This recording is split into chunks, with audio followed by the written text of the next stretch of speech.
Hello everyone, সকলে কেমন আছো? আশা করছি খুব ভালো আছো। আমিও খুব ভালো আছি। ব্লগস উইথ প্রিয়াঙ্কা চ্যানেলে তোমাদের সকলকে জানাই অনেক স্বাগত। আর আজকের ব্লগটা আমি কিন্তু পুরোপুরি কিচেন থেকেই শুরু করছি।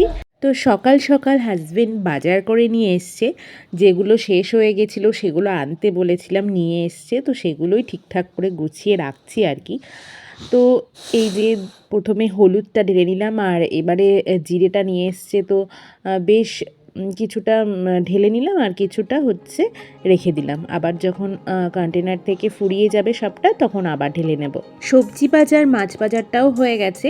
তো চলো সব কিছুই ঠিকঠাক করে কেটে বেছে রেডি করে রান্নাবান্না শুরু করা যাক। তো জিরেটা তুলে রাখবো। আর দেখো এই যে শুকনো লঙ্কা, আসলে সকালে তো ভীষণ ব্যস্ত থাকি, তো পুরো সমস্ত লঙ্কাগুলোর এই যে বোটাগুলো ছাড়ানো তো এখন সম্ভব না, পসিবল না, এটা টাইম লাগবে অনেকটা। তো সেই জন্য কিছুটা ছাড়িয়ে রেখে দেবো, আর বাদবাকিটা তুলে রাখবো। যে টাইমটায় ফ্রি হব সেই সময় বসে বসে এগুলো সব ছাড়িয়ে একবারে সুন্দর করে গুছিয়ে রাখবো। তো এখন আপাতত এই কটা ছাড়িয়ে নিয়েছি, আর এগুলো এখন কন্টেনারে ভরে রাখবো। তাহলে আমার ভীষণ সুবিধা হয়, যখন খুশি আমি নিয়ে ইউজ করতে পারি রান্নায়। তো এই যে এগুলো এখন ভরে রাখছি। রান্নার সময় সব কিছু হাতের কাছে গোছানো পেলে না, রান্না করতেও ভীষণ ভালো লাগে, আর সময়টাও কিন্তু কম লাগে। তো ওইদিকে ভাতটাও বসিয়ে দিয়েছি, আর প্রতিদিনের মতো বাবানের জন্য একটা ডিম দিয়ে দিলাম। সকালে ওর জন্য একটা ডিম সিদ্ধ আমি প্রতিদিনই দিই, যেটা ও ভাতের সাথেই খায় বেশিরভাগ টাইম। তো এখানে 2 রকম মাছ নেওয়া হয়েছে। আর রুই মাছটা আমার হাজব্যান্ড খায় না, তো ওর জন্যে যে সমুদ্রের মায়া মাছ ওগুলো রান্না করব। আর এখানে সবজি বাজার আম, পটল, আর এদিকে আছে ফুলকপি, আর আছে বেগুন আর আলু, পেঁয়াজ, আদা, রসুন এগুলো নিয়ে এসছে। তো যেটা রান্না করব সেটা নামিয়ে রেখে এই যে বাদবাকিগুলো ফ্রিজে রেখে আসবো। আর আজ রান্না করব ফুলকপি দিয়ে মাছ দিয়ে ঝোল, ফুলকপি আলু মাছের ঝোল। তো চলো ফুলকপিটা কেটে নিই। আর এরপর আরও অনেক কিছু কাটাকুটি করার আছে। আজ আবার সোমবার, বাবা মহাদেবের পুজো আছে, তো সবটাই তোমাদের সাথে শেয়ার করব। আবার বিকেলে একটু বেরোবো। আসলে আজ আমার মা একটা ফ্রিজ নেবে, তো সেটা নিতেই বিকেলে বেরোবো। আমি যাব, আমার হাজব্যান্ডও যাবে। তো সব কিছুই তোমাদের সাথে শেয়ার করব। তো চলো ভিডিওটা দেখতে থাকো। তো ওইদিকে ভাতটা হতে থাকুক, ততক্ষণে আমি তরকারি বা সবজিগুলো সমস্ত কিছুই কাটাকুটি সেরে নিই। তারপর একবারে গিয়ে তরকারিগুলো রান্না করা স্টার্ট করব।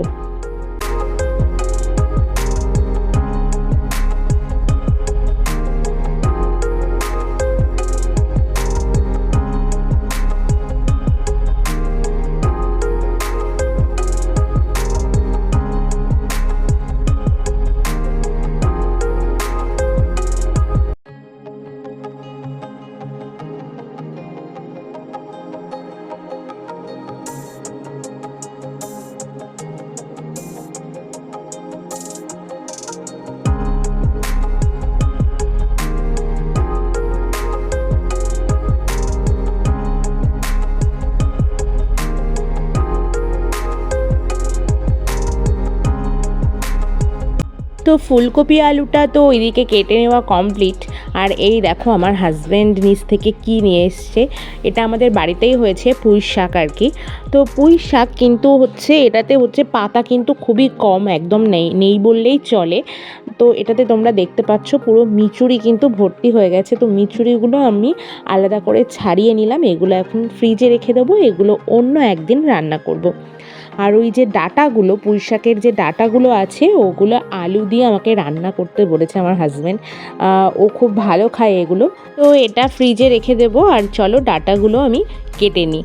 তো এটা রান্না করব কড়াইতে তেল দিয়ে, তেলের ওপর একটু শুকনো লঙ্কা ফোড়ন দেব, তারপর পেঁয়াজ কুচি, রসুন কুচি, একটু কাঁচা লঙ্কা কুচি ফোড়নে দিয়ে একটু নেড়ে চেড়ে কেটে রাখা পুঁই শাকের ডাঁটাগুলো, আলুগুলো সব কিছু এর ভেতরে দিয়ে একটু কষিয়ে নেব আর কি, লবণ হলুদ দিয়ে। তারপর কষাটা হয়ে গেলে একটু সামান্য আদা বেটে দিয়ে দেবো। আদার গন্ধটা না বেশ ভালো লাগে। তো তারপর একটু মিষ্টি দিয়ে মাখো মাখো করে নামিয়ে নিলেই হবে। এই পুঁই শাক খেতে কিন্তু আমি ভীষণ ভালোবাসি। আমার মনে হয় আমার মতো তোমরাও কিন্তু অনেকে আছো যারা পুঁই শাক খেতে খুব ভালোবাসো। আমার হাজব্যান্ডও খুব পছন্দ করে। তো দেখো, গল্প করতে করতে এদিকে কিন্তু আমার পুঁই শাকের ডাঁটা, আলু সব কিছুই কেটে নেওয়া হয়ে গেছে। বাকি আছে হচ্ছে পেঁয়াজ আর রসুনটা কেটে নেওয়া। তো এই পুঁই শাক খেতে ভালো লাগে ঠিকই, কিন্তু যাদের ব্যথার প্রবলেম আছে তাদের কিন্তু এটা খাওয়া একদমই ঠিক নয়, কেননা এটা খেলে ব্যথার পরিমাণটা আরও বেড়ে যায়। তো আমার মাও ভীষণ ভালোবাসে এই পুঁই শাক খেতে, কিন্তু আমার মার যেহেতু ব্যথার ভীষণ প্রবলেম সেই জন্য না এটা খেতে পারে না, কেননা এটা খেলে তারপর দিন আর মা বিছানা ছেড়ে উঠতে পারে না, এরকম অবস্থা হয়ে যায়। চলো পেঁয়াজ রসুনটা আমি ঠিকঠাক করে কেটে নিই।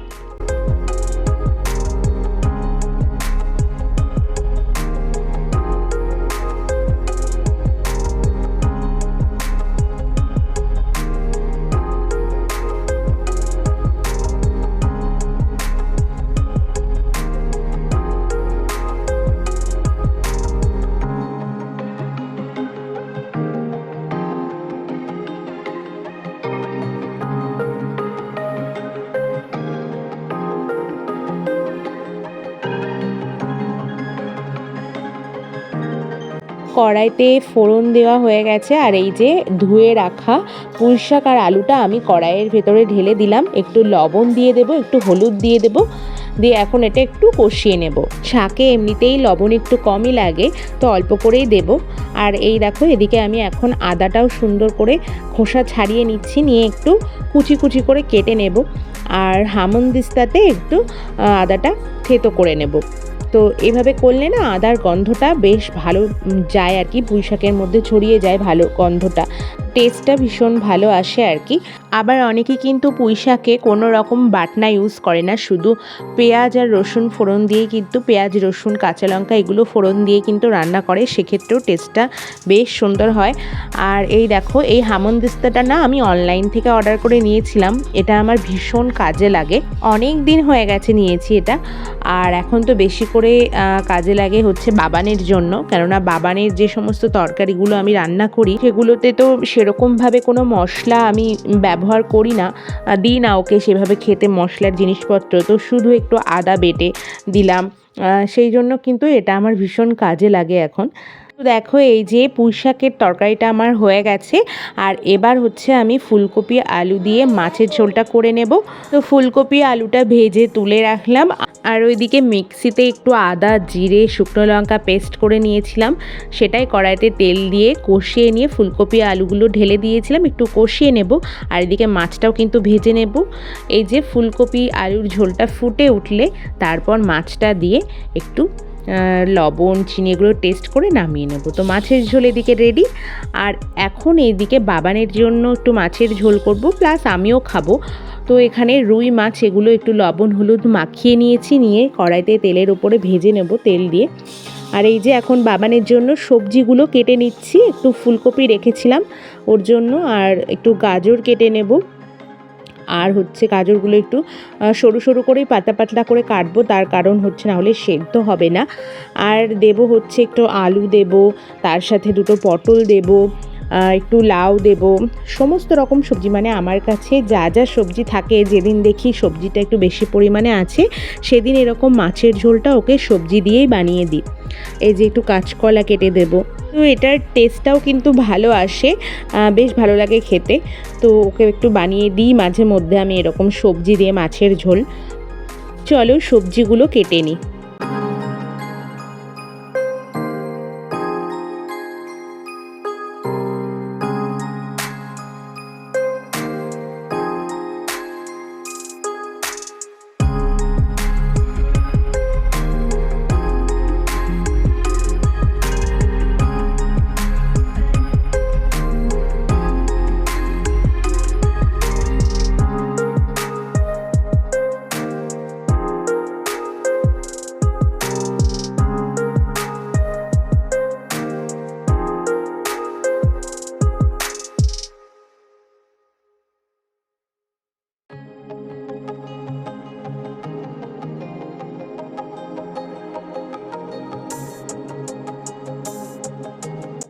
সবজি কেটে ধুয়ে নিয়েছি আর এদিকে কড়াইতে একটু জিরে ফোড়ন দিয়ে সমস্ত সবজিগুলো ঢেলে দিয়েছি, দিয়ে একটু লবণ হলুদ দিয়ে ভেজে নিয়েছি। তারপর একটু থেতো করে নেওয়া আদা ঢেলে দিলাম, দিয়ে একটু কষিয়ে নেওয়ার পর জল দিয়ে দিয়েছি। আর এই যে ফুটে উঠলে মাছটা দিয়ে একটু লবণটা চেক করে নামিয়ে নিলেই কিন্তু সবজি দিয়ে মাছের ঝোল পুরো রেডি।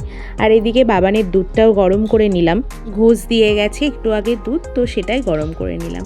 তো সমস্ত রান্নাবান্না কমপ্লিট করে এই যে চলে এসেছি, এখন ঘরটা মুছবো। তাই আমি কিন্তু সবসময় ঘর মোছার আগে ঘরটা একবার করে ঝাড় দিয়ে নিই, তাহলে সমস্ত ধুলো ময়লা যা কিছু থাকে ভালোভাবে পরিষ্কার হয়ে ঘরটা সুন্দরভাবে মোছা হয়। তো বিছানাটাও গুছিয়ে নিলাম, কেননা বাবান তো দেরি করে ঘুম থেকে ওঠে, তো সেই সময় আমি পুরোপুরি রান্নাঘরেই থাকি, রান্নাবান্না করি। তো তখন আর রান্না ছেড়ে এসে বিছানা তোলা আমার সম্ভব হয় না। তো সেই জন্য আমি পরেই ও ঘুম থেকে ওঠার পরেই রান্নাবান্না কমপ্লিট করে তাই বিছানাটা তুলি। তো আর এই যে এখন দেখো এই যে বস্তাটা দেখছো না, এই বস্তাটা নিচে ছিল, আর এই বস্তার ভেতরে রয়েছে বড় বড় সব কাঁসার থালা, গ্লাস, বাটি, সমস্ত কিছু আমার মানে বাপের বাড়ি থেকে বিয়ের সময়, তারপর আমার সাধের সময় যে সমস্ত বাসনপত্র দিয়েছিল সেগুলোই ওর ভেতরে রয়েছে। আসলে ঘরে তো রং হচ্ছিল সেই সময়, খাটফাটগুলো সব কিছুই খোলা ছিল, তো সেই জন্য ওগুলো নিচে নিয়ে গিয়ে রাখা হয়েছিল। তো এখন খাট যেহেতু সেট করা হয়েছে আবার, তো ওগুলো বক্সের ভেতরেই ঢোকাবো আমি, সেই জন্য আমার হাজব্যান্ড আবার নিচ থেকে ওপরে এনে দিয়েছে। ওগুলো এক সময় করে ওগুলো গুছিয়ে রেখে দেবো বক্সের ভেতর। আর এই যে এখন সোফার যে কভারটা দেওয়া থাকে আর কি, যে বেডশিটটা দিয়ে ঢেকে রাখা থাকে, তো সেটা হচ্ছে একটু ঝেড়ে নিয়ে এলাম, এনে আবার সুন্দরভাবে এটা ভালোভাবে গুছিয়ে পেতে নেব। যদিও দিনের মধ্যে বেশ কয়েকবার আমার এটা গোছাতে হয়, কেননা বাবান এরপরে ওঠে নামে, তারপর এই বেডশিটটা ধরে টানাটানি করে, ফলে অগোছালো হয়ে যায়। তো আমাকে মাঝে মধ্যেই এটা ঠিকঠাক করে আবার রাখতে হয়। তো আমরা দেখবে যারা অগোছালো জিনিস একেবারেই পছন্দ করি না, তাদের কিন্তু সবসময় হাতে কোনো না কোনো একটা কাজ লেগেই থাকে। তো এই যে আমার কিন্তু বেডশিট দিয়ে সোফাটা সুন্দর করে ঢেকে নেওয়া কমপ্লিট হয়ে গেছে। এবার এই জায়গাটা আমি একটু সুন্দর করে মুছে নেব।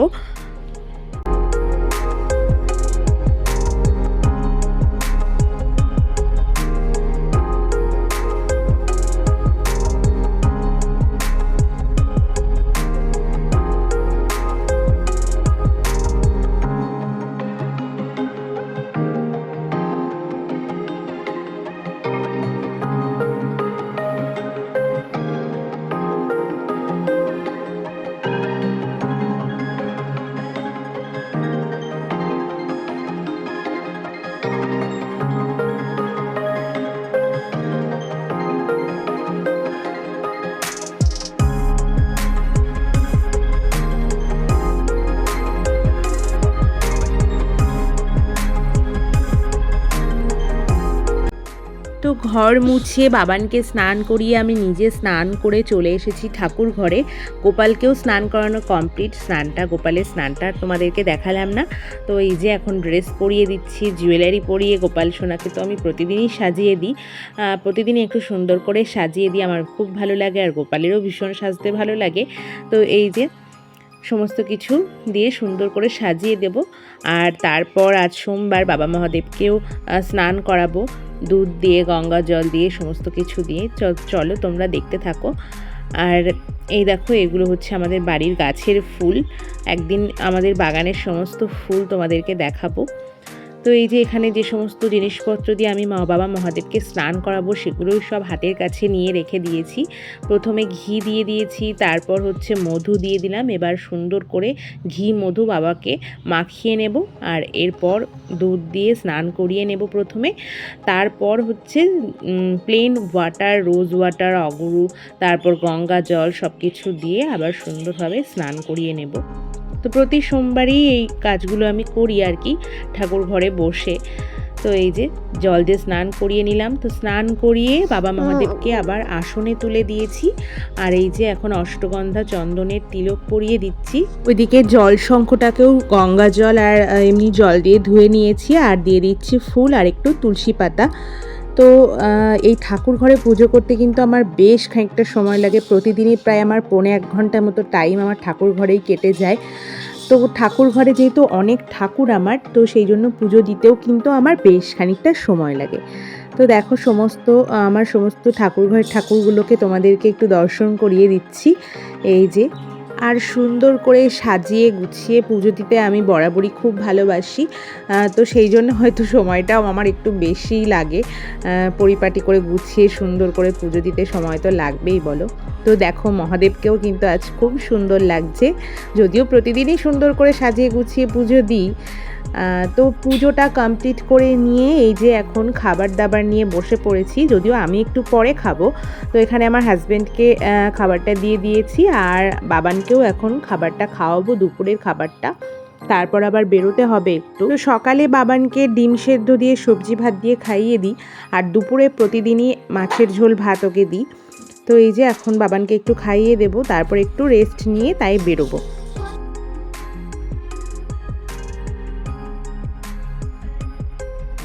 তো এই যে চলে এসেছি আমাদের বাড়িতে, আর হচ্ছে এটা আমাদের বাড়ি। তো এখন বেরোবো, বেশি দেরি না করেই বেরোবো। তো আমি এখান থেকে বাবান, মা আর বোন যাচ্ছি, আর আমার হাজব্যান্ড যেখান থেকে কিনবো সেখানেই আছে। এই যে দোকানে চলে এসেছি। তো দেখা যাক কোন ফ্রিজটা নেওয়া যায়। মা বসে আছে এই যে, আর বোন আমার ছেলেকে নিয়ে কোলে নিয়ে ঘুরছে। তো এই দোকান থেকে আমরা অনেক জিনিসপত্র নিয়েছি, হয়তো ভবিষ্যতে আরও অনেক কিছু নিতে হবে।